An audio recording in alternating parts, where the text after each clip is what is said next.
All right, so we started with the easier equations so that we could practice the steps so that when we get to the more complicated equations, you're going to know the steps on how to do them.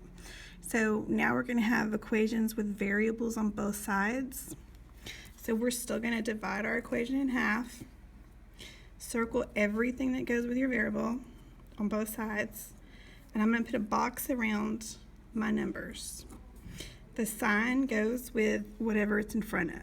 So this is a -8. So I need to get my letters on one side and my numbers on the other side. It doesn't really matter which way you go. I'm going to subtract the 2x from both sides just because I know that's going to give me a positive x. So that zeroes out. I'm going to have 8 is equal to 6 minus 2 is 4x, and then I have minus 8.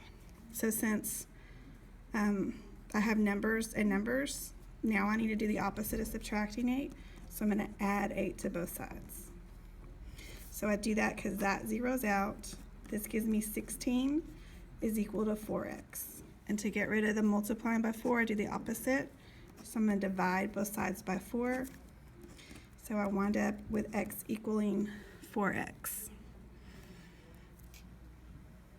All right, so for number 2, I'm going to divide my equation in half. I'm going to circle everything that goes with my variable. So I know this is a -2x and a positive 6x.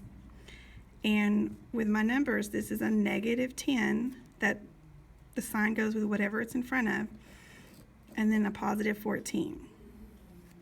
So I'm going to go ahead and move my -2x. So the opposite of that is to add 2x because that zeroes out.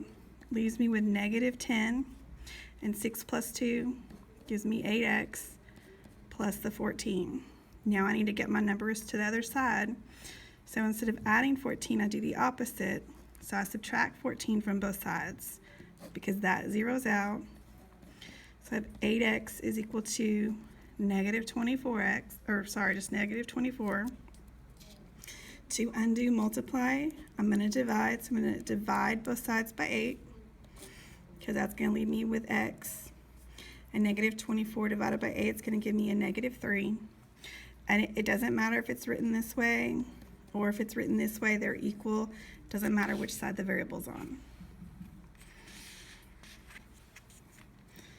All right, one more, then you're on your own. I'm going to divide my equation in half, circle everything that goes with my variables. I'm going to box in my numbers. So I know these are negative. I'm going to get rid of my 2x, so the opposite is going to be to subtract 2x. I do that because that's going to zero out. I'm going to be left with -3, and 5 minus 2 is going to give me 3x, and then minus 5. So to get my numbers together, I'm going to do the opposite. This is subtracting 5, or -5, so I'm going to add 5 to both sides.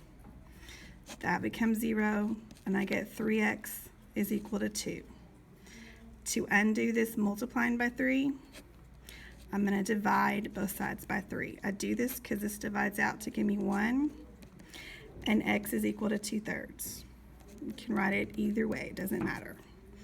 So when we have the variables on both sides, we've got to get them on one side and get the numbers on the other side.